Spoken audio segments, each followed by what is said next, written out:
folks, I promised I would stop in and give you a little bit more information about just the background information on inner product spaces so that you can kind of get started in understanding how this is a step up from just our study of vector spaces in the last chapter.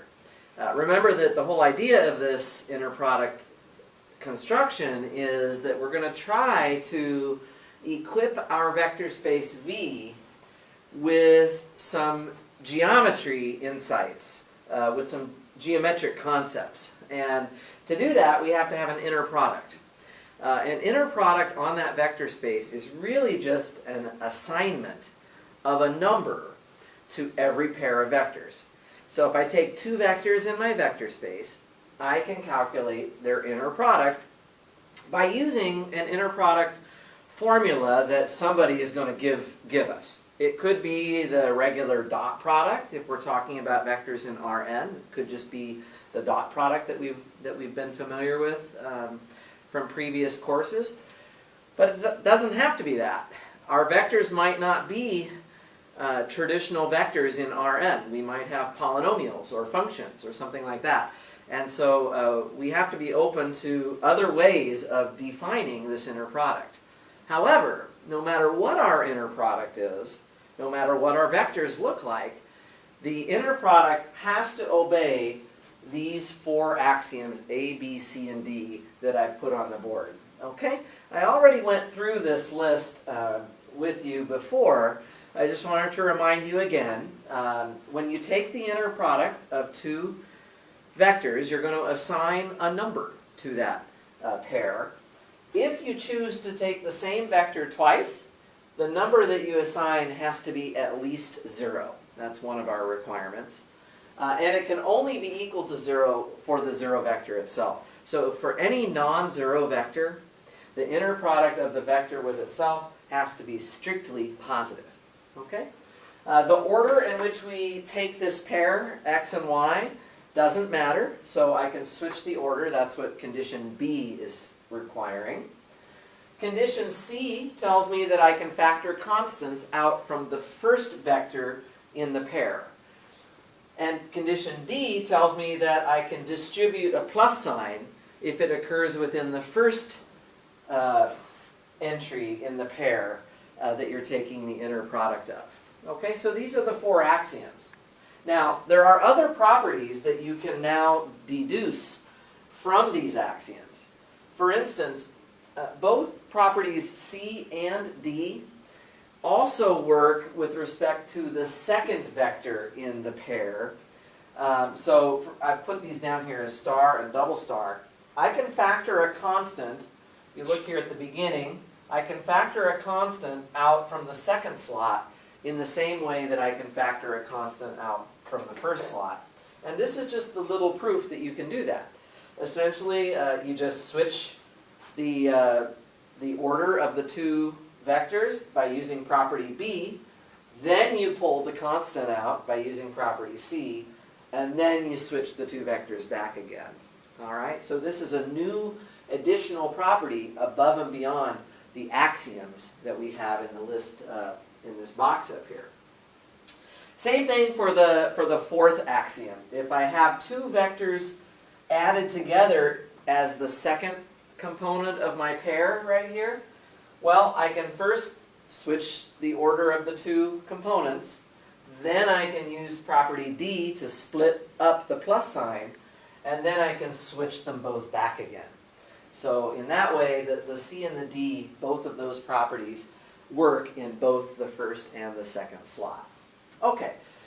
Anyway, so we've seen a few examples of inner products already. I want to give you just a couple more definitions here, just to make sure that everybody's familiar with this material. This is pretty easy stuff.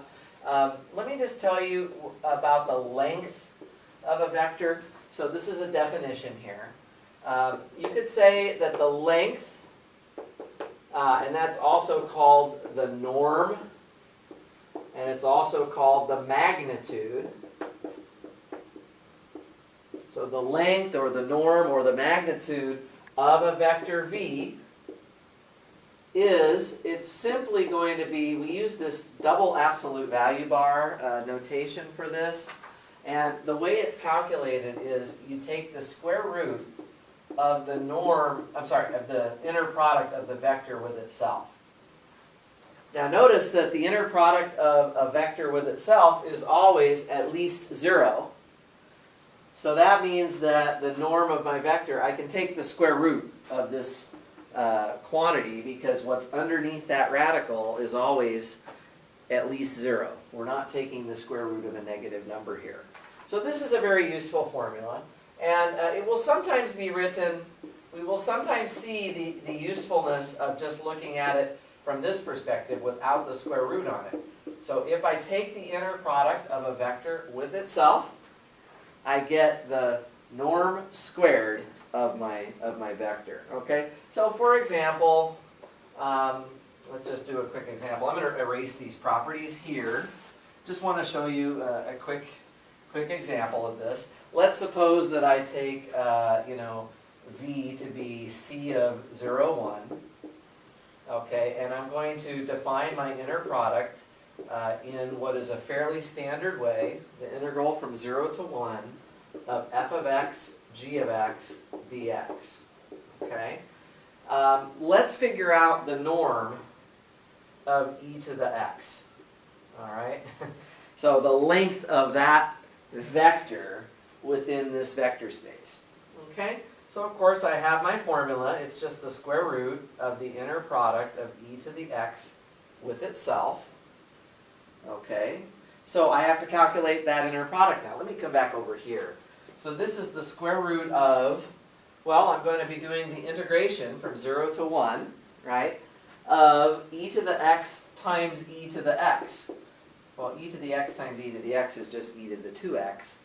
When I integrate that underneath this radical, I get 1/2 of e to the 2x, which I now have to evaluate from 0 to 1. So this is going to give me the square root of 1/2 e squared minus, whoops, this is all under the radical, minus 1/2 of 1.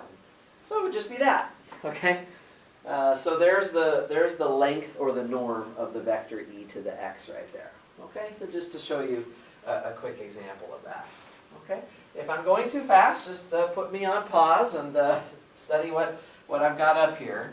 I'm going to move on. Let me actually start up here again in the top left. So actually, let me put one more thing right here first. If the norm of a vector, I'm going to call this one u, if it equals 1, then we call that a unit vector. Okay, so you've seen these before in other classes, but it's worth recording it here as well. So a unit vector just has length 1. Okay, and sometimes we're going to be favoring unit vectors, over other types of vectors. Okay, let me just show you a quick little example of something that we can do just with what we've done so far. Okay, so let's assume, I'm not even going to tell you what kind of vectors these are, but let's just assume that I have a vector v whose norm is 2, and that the norm of the vector w is 6, and that the inner product of v and w is equal to 3. Let's just say we know those values. Okay, let's try this little problem. Let's compute the norm of v minus 2w. All right? See if we can actually calculate that. Okay, well, we have our formula for the norm. The norm is just the square root, right, of the inner product of this vector with itself. So I'll just put that here like that. And what I can do is, okay, using those inner product axioms, I can essentially FOIL this out, right? We have the property D that says I can split up plus signs, or in this case minus signs. And we also have property C that tells me that I can pull those factors of 2 out. So if I literally just kind of FOIL this apart, I'm going to get, the first term here is the inner product of v with itself. Then I'm going to have a subtraction. I'm going to take out the 2 and put the inner product of v with w. Okay? Then I'm going to FOIL the inner term here. There's another minus sign and there's another 2. The inner product of w with v. And then finally, the 2 minus signs. And I have 2 factors of 2, which makes 4 times the inner product of w with itself. Okay? So it's going to look like that. Now, the first term is just the norm of v squared, right? So the inner product of v with itself is just the norm of v squared. That's just this formula right here. Then I have minus 2 times the inner product of v with w, which was given as 3. And then minus 2 times the inner product of w with v. But remember that property b of our inner product tells us that this value, the inner product of w with v, has to agree with the inner product of v with w. So that's actually also 3. And then I have plus 4 times the norm of w squared. Okay, so if I now just plug in all of my numbers and simplify it, the norm of v squared is 4. And I have minus 6, and then plus 4 times, what is this going to be? The norm of w squared, which is 36, like that. And so I get some fairly big looking number here. 36 times 4 is 144. I think it's the square root of 148, if I did everything correctly there. Okay? So just a little practice with the, using this given information, right, together with the axioms of an inner product, we can actually do this calculation pretty easily. Okay. Let me tell you that, okay, so another little fact here is that you can take any vector at all and turn it into a unit vector. So just a little fact. Okay, so if v is not 0, so as long as you don't have the 0 vector, we can normalize, it's called the normalization process, we can normalize v to a unit vector. And I will call that u. And the way you do it is you just take v and you just divide it by its norm, which will be some positive number, right? So turns out that what you're doing is you're shrinking the vector v down so that it essentially still, has a lot of the same properties that v does. So it might be, if you think of it visually, there's v. The vector u is kind of just a compressed version of v that's been reduced to a length or a norm or a magnitude of 1. Okay, so this is an easy thing for us to do. We can normalize any vector in that manner. So on that previous example where I did, so just to recall, on that last example, I had the norm of e to the x, right? And my answer was, if you remember, the square root of 1/2 e squared minus 1/2. So if I wanted to, I could normalize that, okay, and I could create a unit vector, which would be e to the x divided by the norm of e to the x. So in other words, divided by the square root of 1/2 e squared minus 1/2. Okay, so you can always do those kinds of things. Okay, let me tell you about the angle between two vectors. Okay, hope everybody's hanging in there. This isn't going to be too much longer. I just want to get a couple more definitions up here. Okay, so a quick definition: the angle theta between vectors v and w is given by, so here's the formula. This is the definition, right? It's the arc cosine of the inner product of V with W, right, divided by the norm of V times the norm of W. Okay, so this is an important equation right here. Or in other words, the cosine of theta is equal to, let me write the formula a little bit differently. The norm, the inner product of V with W, right? If I solve for that, it's just the norm of V times the norm of W times the cosine of theta. This is a better way to write it. And this should look familiar from your multivariable calculus class, right? This is another dot product formula. We're just using that dot product formula from multivariable calculus to define an angle in the context of any inner product space. So we should be able to calculate the inner product of two vectors, find their norms. Okay, I'm kind of depending on the vectors being non-zero here. Otherwise, this isn't particularly interesting. But we can certainly calculate this, by just calculating the expressions that you see in the parentheses there.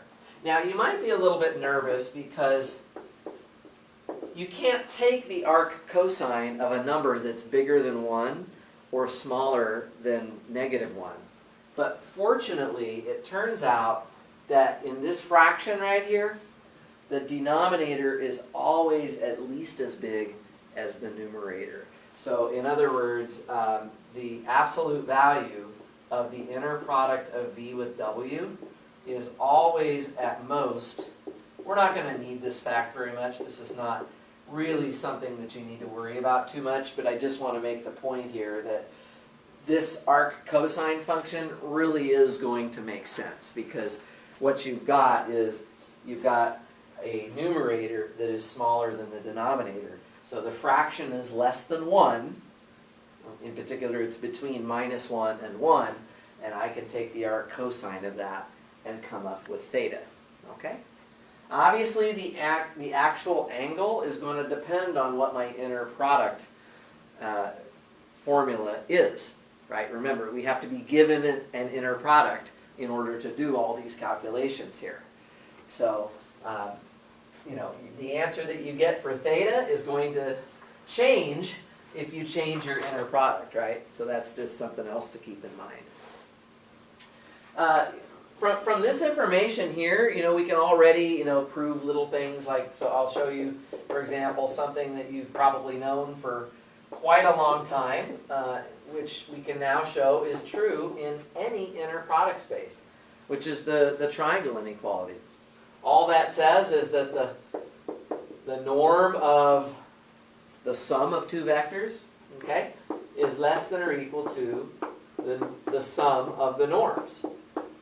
Okay, so this is a nice little property. From a geometry point of view, if you think of the vectors as being vectors you can draw, if I put my V and my W together like that, V plus W is just the result of adding the vectors sort of head to tail, like I've shown you here. And all that this inequality is saying is that the length of the dotted vector, V plus W, is less than or equal to the length of V plus the length of W. The shortest distance between 2 points, these 2 points, is a straight line. Okay? Something that we've known, obviously, for a long time. It's kind of neat to just see the proof. I don't want to be super proof heavy in this section, but just to show you how we can, again, kind of use some of our inner product properties. What I'm going to do is just show you how to justify this, right? If I square the left side, right, we know that that's just the inner product of V plus W with itself. Okay? And I can, again, FOIL that out, just like I did on that earlier example. I get the inner product of V with itself. I get the inner product of V with W, and also the inner product of W with V. So that's 2 times the inner product of V with W, because remember, they're the same, right? Those middle terms are the same. And then I get the inner product of W with itself at the end. So that's just, the norm of V squared plus 2 times the inner product of v with w plus the norm of w squared. So we can sort of FOIL it out like that. And now if I just use the fact that's over here on the bottom left, right, I can change this to an inequality, and I can put in, okay, the norm of v squared plus 2 times the norm of v times the norm of w plus the norm of w squared, right? I can just put that in there, and that last expression, I'm just going to finish it right here, that last expression is just the norm of v plus the norm of w quantity squared, right? And so the square of the left side is less than or equal to, here's my less than or equal to right here in the middle of this chain, it's less than or equal to the square of the right side. So if I just take the square root of both sides, I get my triangle inequality. So that's kind of neat. We can actually use this inequality here. I didn't justify this one. This one is more of a more advanced class on inner product spaces. It's not that bad, but I'm not going to go into it here. But from that fact, we can then, show something like the triangle inequality here. Obviously, one last comment here, and then I'll call it good. If theta is 90 degrees, right? So theta equals 90 degrees. Of course, that means that the inner product of v and w is going to come out as 0. Okay? And that also just means that v and w are orthogonal. They're perpendicular. If they make a right angle, a 90-degree angle, they are called orthogonal vectors. They are orthogonal to each other. So a great way to test if two vectors are orthogonal is to just compute their inner product and see if you get 0. Okay, so just one last definition.